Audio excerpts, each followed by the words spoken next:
Wow, oo nga. Size nga oh.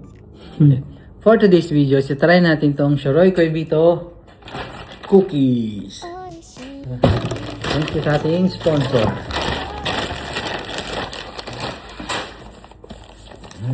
Try na natin.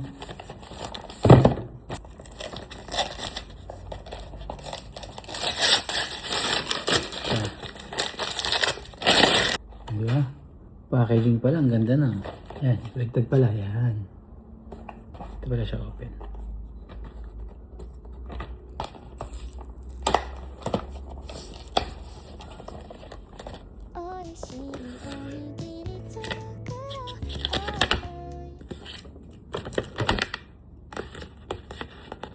So, keychain natin. May mga keychain din sila dun sa store natin. Yan. Yan. Tapos ilan siya? 3 pieces kada box na ganito. Bale 12 pieces siya. Try na natin.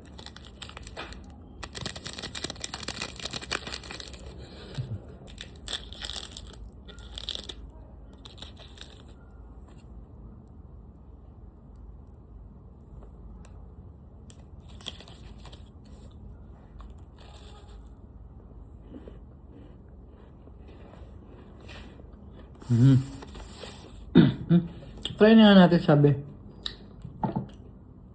Sa Japan, kung ano yung nasa picture, yun din yung same, yung size no ano. Try natin. Okay, ito. Wow, oo nga. Size nga oh. Size nga. Good job, Japan. Parang malapit-lapit siya sa lasa nung yung lengua de gato sa Baguio. Pero mas creamy kasi ito eh. Tsaka mas, yung tinapay niya, parang mas light siya. Pero yung kalapit niya, lengua de gato, na meron, lalagyan mo siya ng gatas parang ganito. Ito, lengua de gato, tapos may gatas pang ganito. Sarap. Panalo to. Sarap. Kaya pagpunta kayo Japan, try nyo na rin to. Shoroy Koibito. Gusto nyo rin makatry ng ganito na budget meal, abangan nyo yung next vlog natin. Meron akong papakita sa inyo yung budget meal na ganito, yung malapit-lapit na dito yung lasa. Okay? Next.